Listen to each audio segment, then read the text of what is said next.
Welcome, welcome, welcome. My name is Lana Labonte, and I am here to inspire, uplift, support, and hopefully that empowers you to be the best version of you you are here meant to be. So, we are continuing on with The Invitation by Oriah Mountain Dreamer. Chapter 10, The Fire. It doesn't interest me who you know or how you came to be here. I want to know if you will stand in the center of the fire with me and not shrink back. Sometimes we go out and seek the fire that will burn away what is dross in our lives. More often, we awaken suddenly to find ourselves encircled by flame. Intense experiences of the heart transform us. I want to know if you can stand with me, eyes wide open, when the fire, asked for or unbidden, consumes all we think we know. I want to know if you will offer yourself as fuel for the flames and let the mystery we seek, the divine we long for, which comes in unpredictable ways, consume and transform you. Talking about the fire, we forget what it is really like. It is only in the stories of our burning and rising from the ashes that we remember the flame. 5 years ago in my kitchen, as I stood talking with my friend, everything was as it had been, more or less, for 38 years. And in one moment, as she raised her hand to the right side of her head and complained of a sudden headache, everything changed. That is what it is like. After the fire, nothing is ever the same again. Remembering, I see the scenes in slow motion, without sound but in vivid color. I see myself as if viewing a stranger, moving across the black and white floor tiles, my forehead creased with concern, putting an arm around Catherine, moving her toward a chair. My arm feels inadequately slender around her solid body. There is no evidence that something is seriously wrong, but I am suddenly certain we must go to the hospital. I see us walking down the front steps of my house, Catherine getting into the front seat of my small red car parked at the curb. She complains of nausea, so I hand her a green plastic mixing bowl, which she carefully places on her lap after fastening her seatbelt. I can hear the seatbelt click. I cannot hear the children laughing on the sidewalk in the late afternoon sun as we drive down the street, but I notice them on the periphery of my vision, running, tossing a ball. I see myself driving, Catherine vomiting into the plastic bowl. I keep driving. The bowl tumbles to the floor of the car in a slow motion cascade as Catherine convulses, once, twice. Her eyes roll back. Her body strains against the seatbelt that holds her in place, and she becomes, finally, still, her head hanging forward, swinging with the motion of the car, her body slumped, lifeless. It's like watching a movie with the soundtrack turned off. For a moment, I do not recognize the driver of the car. Her face, my face, has become unfamiliar with fear. Her mouth, my mouth, opens. I hear no sound, but see the shape of 2 words. Catherine, no. What happens next is harder to see. The memories, disjointed sensations, broken thoughts. I know she is dead. I reject this information. I know the hospital is 5 minutes away. I know 5 minutes will be too late. As I continue driving, my attention splits, and I feel as if I'm reaching up, straining toward the sky. There is a wrenching sensation of muscles being pulled away from the bone, and then a feeling of being catapulted out of the car. Suddenly, I can see the roof of the car, the tops of the trees along the street, fresh green in the spring warmth, and above me something glimmering, like a long, silver, liquid balloon drifting towards the clouds, the string dangling. I lunge for it, grab it, and pull down. My body jerks with a violent shiver, a sensation similar to the jolt that sometimes pulls me back from the threshold of sleep as I drift off at night. My hands ache where they are gripping the steering wheel. I am aware once again of the street before me and Catherine's body hanging on the seatbelt, rising and falling, now with her breath. Needing to hear the sound of my own voice, I tell her to keep breathing, to hang on. I try to swallow and cannot. A voice whispers, "If you panic, now she is dead." For the first time in my life, I have an overwhelming desire to scream.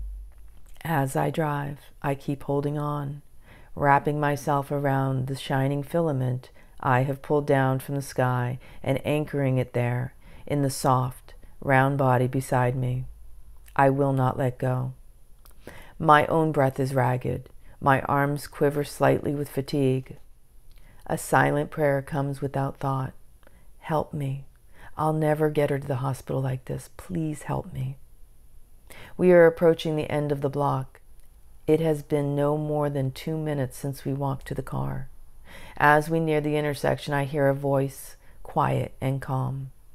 Drive into the intersection and lean on the horn. I do not hesitate at the stop sign, but drive blindly into the intersection, horn blasting. A police car coming along the street to my left screeches to a halt next to us. Things speed up. An ambulance arrives. Twice on the way to the hospital, Catherine is resuscitated. The surgeon at first refuses to operate. The damage from the aneurysm is too great. He is sure she will not live. If she does, she will have no brain function. A compact, efficient man with silver hair, he is matter-of-fact in his assessment. I wait, I hang on. Alone at her bedside after the doctor has left, I hold her hand and speak softly, fervently. You can come back. Catherine, it doesn't matter what you hear them say. You can come back to your life, completely, fully restored if you want to. I believe this to be true. Hours pass. Roger, her husband, arrives. The doctors operate to stop the bleeding, and Catherine slips into a coma. We sit in the intensive care unit beside her comatose form, wires and tubes, and monitors flashing. After 5 weeks, the chaplain begins to talk of taking her off the respirator, of letting her die. Roger asks me what I think he should do, and I go off to sit alone in the park. The park is a busy place, full of winos, squirrels, and pigeons. I find a spot under one of the largest maple trees, and there I let the sounds of the city rise and fall around me as I find and follow the rhythm of my breath. Closing my eyes and waiting for my thoughts to drift away. There was a time when I would have been afraid to sit so open and relaxed in a downtown park. But these are fearless days. I have seen how fast everything can change. There is no time to waste on fearing what might happen. The scavengers of the park must sense my lack of vulnerability. None approach. They leave me to my solitude. It doesn't take long. For 5 weeks, I have kept one part of my attention linked to Catherine wherever I am. I find the stillness easily and call to her now, seeing her smiling before me. Catherine has been one of my students for 5 years, coming to participate in workshops, often assisting with the cooking and cleaning. I sat at her bedside and held her hand after her 2 miscarriages. She brought me juice and warm muffins in the mornings when I was ill. Sitting on my great-grandmother's quilt sipping tea, we told each other our night dreams. I love her. She trusts me. She looks at me now in my mind's eye and arches her eyebrows in a familiar gesture of inquiry. They're thinking of turning off the respirator, Catherine. Roger has to give them a decision. Her face becomes serious, thoughtful. What do you want to do? I ask her. She hesitates. I need 24 hours, she says. I nod, blink, and open my eyes to the blinding sunlight bouncing off the sidewalk. Roger tells the chaplain he will make a decision in 24 hours. 18 hours later, Catherine comes out of the coma, and for one moment more I allow myself to imagine that everything has not been changed, that what we thought we knew was remained intact. The respirator tube comes out and Catherine regains her voice.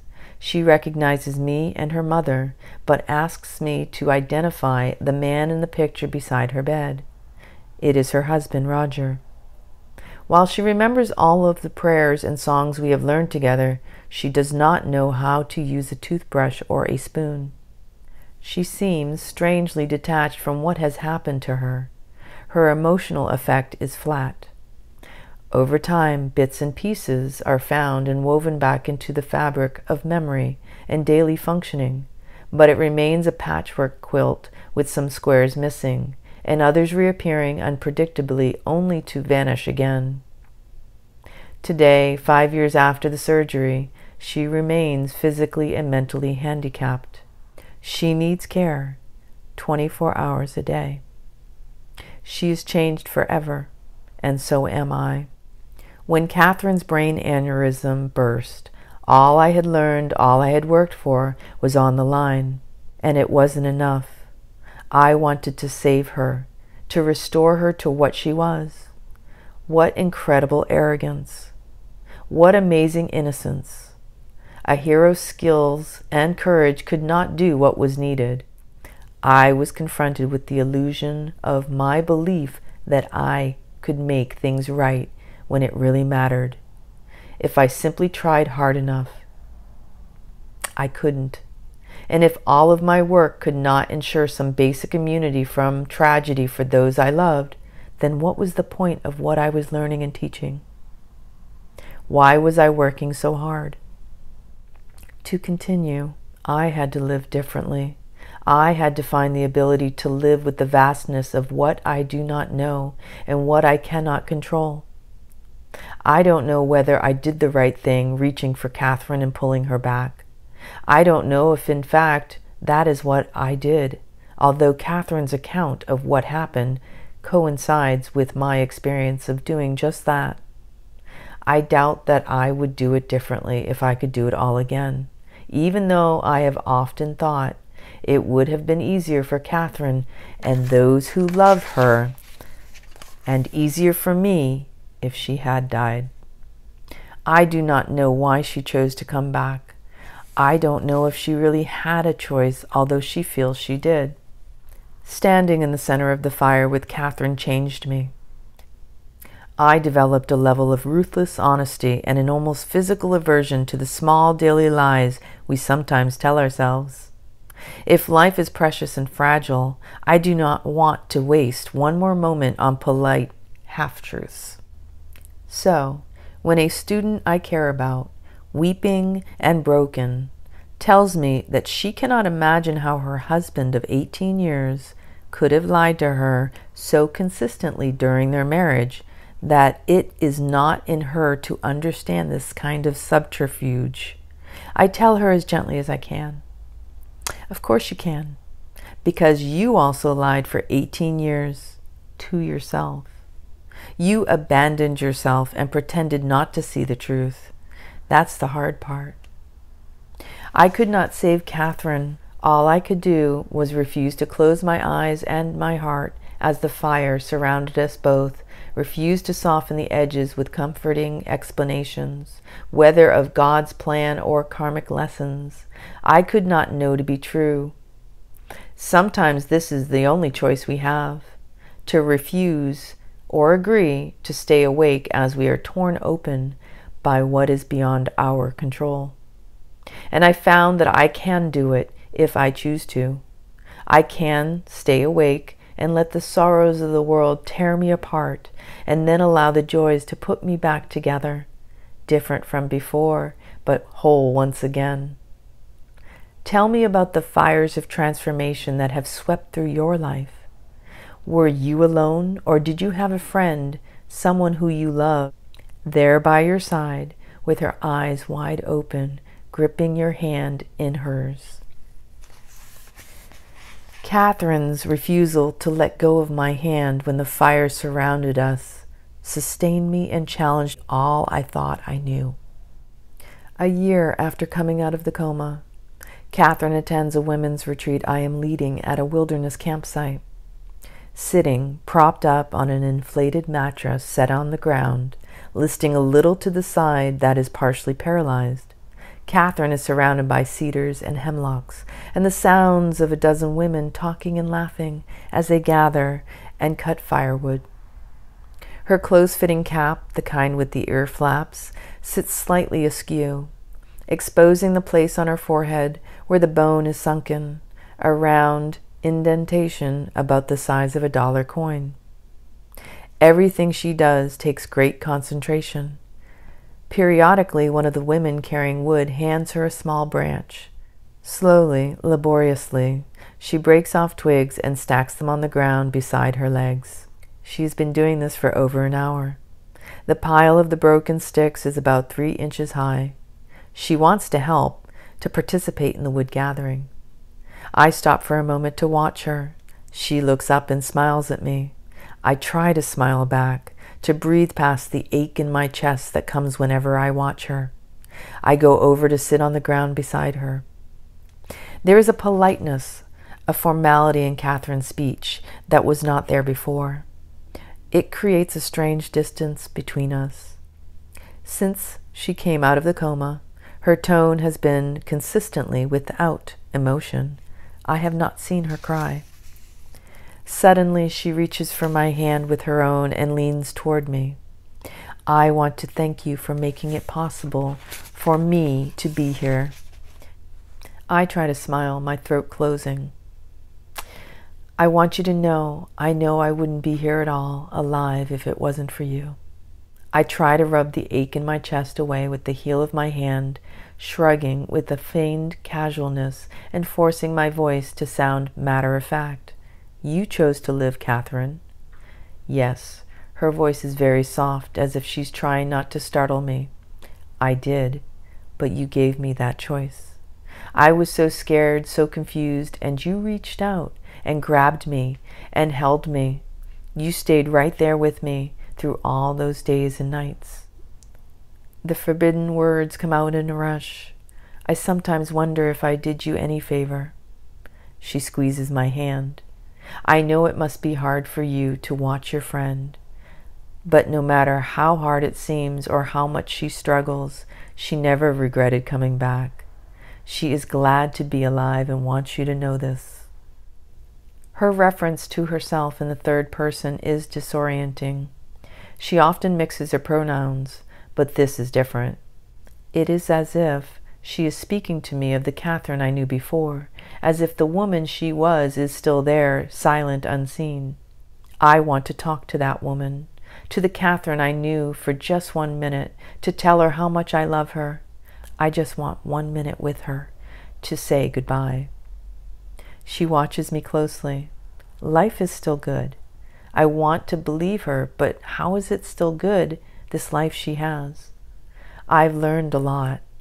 Her voice is small, almost tentative.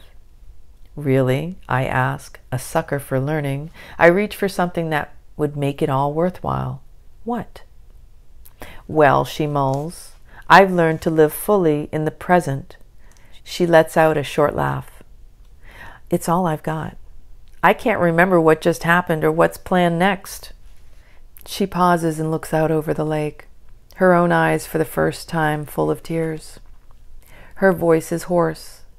She speaks very slowly, and I've learned that really bad things can happen to me. I put my arm around her. She leans her scarred forehead against mine. Silent tears slide down our cheeks. Suddenly, the long, eerie call of a loon splits the silence and echoes off the lake as 3 of the birds land on the water in front of us, 2 males and 1 female. All the women working in the clearing pause to watch them. Where is his mate? Catherine asks, referring to the extra male. Adult loons mate for life and are generally seen in pairs. They left here together last fall, but he returned alone in the spring, I tell her. She must have died on the journey. The loon opens his bill and sends out his lonely call across the lake as if to confirm my story. He will be alone now then, Catherine's voice is once again slow and emotionless. Yes, I answer, he will be alone. We sit quietly and watch the birds swim across the lake, the late afternoon sun sparkling on the water, the smell of cedar and wood smoke mingling with the first hint of autumn in the air. The loons call to one another, their intermittent song strangely mourning and yet hauntingly beautiful. It is a sound that always makes me feel like I am being beckoned, called home, reminded of something or some place I thought I could never forget. After a few moments, Catherine turns to me and squeezes my hand, her eyes bright, her face open and smiling. Is this not the most beautiful place, this earth we live on? I cannot help but smile. Yes, Catherine, it is.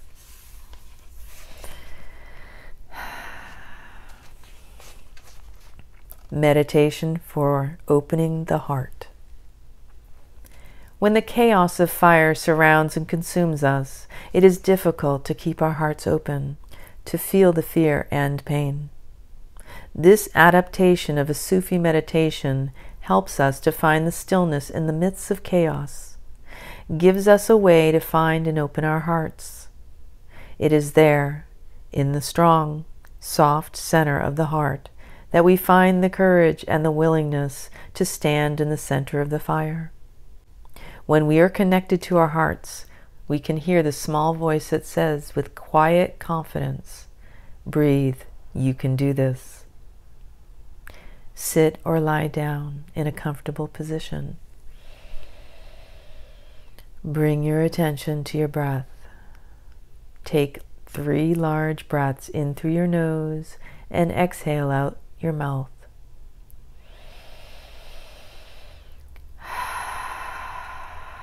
Letting your body relax and your muscles release with each exhalation.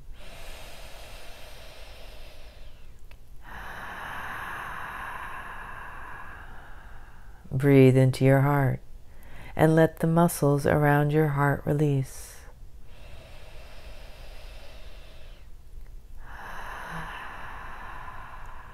Let your breath dissolve any hardness here with its softness.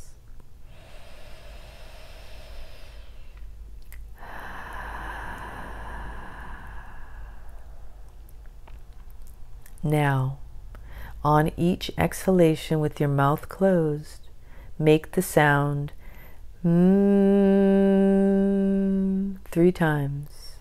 Inhale and repeat the sound with the exhalation for a total of 22 breaths, making the sound 3 times on each exhalation. Inhale. Hmmm, hmmm, hmmm.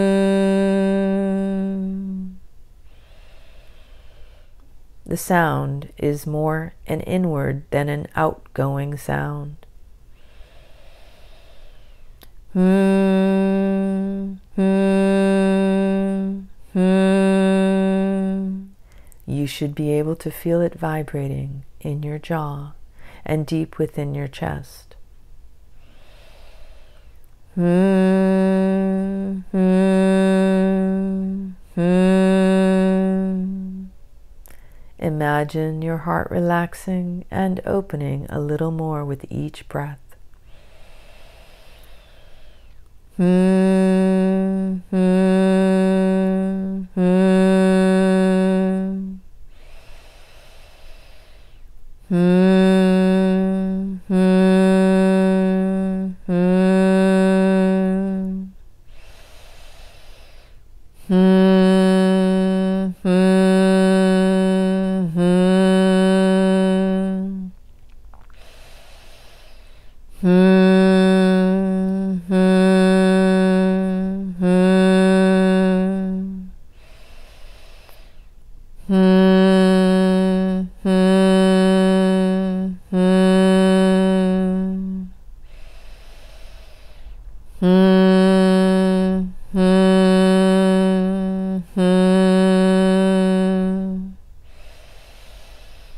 Hmmm, hmmm, hmmm. Hmmm, hmmm, hmmm. Hmmm,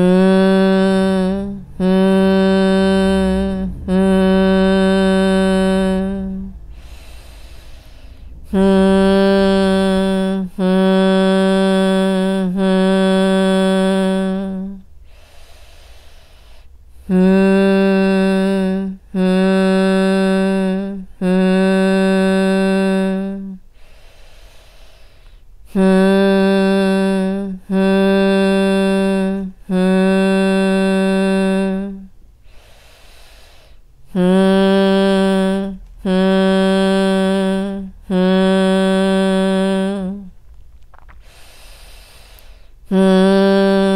Hmmm, hmmm, hmmm.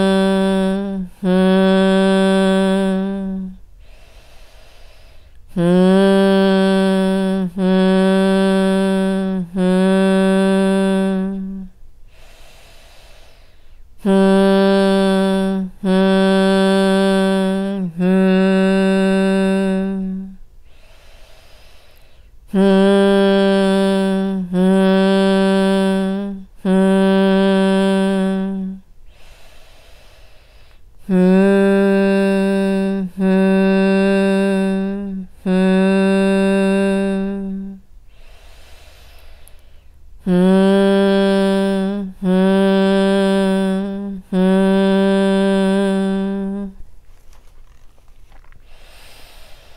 At the end of 22 breaths, sit in silence for 11 breaths, letting your mind come to stillness in the inner quiet.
Then, on a large breath, begin again to make the sound 3 times on each exhalation, this time for 11 breaths. Inhale.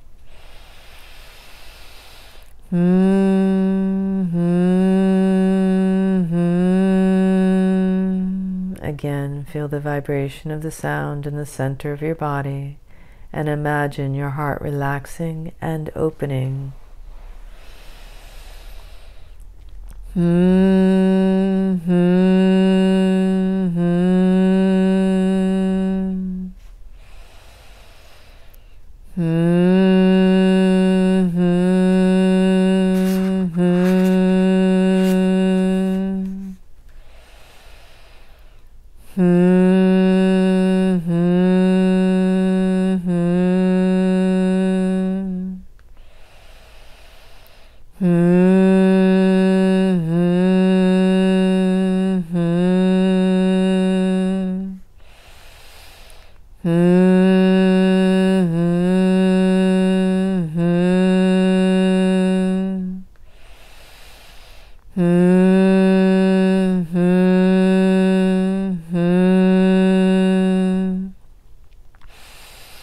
Hmmm, hmmm, hmmm. Hmmm, hmmm, hmmm. Hmmm, hmmm, hmmm. Hmmm, hmmm, hmmm. Hmmm, hmmm, hmmm. Hmmm, hmmm, hmmm.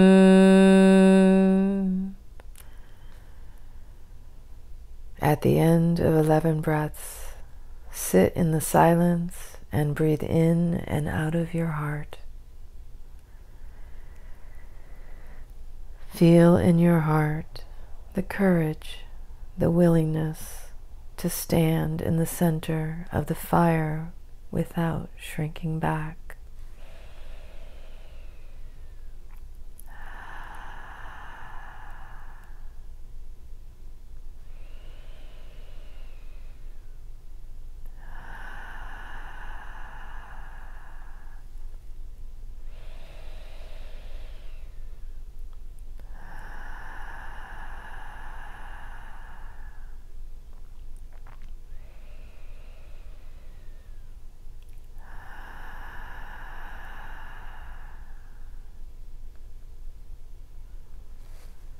And that concludes Chapter 10.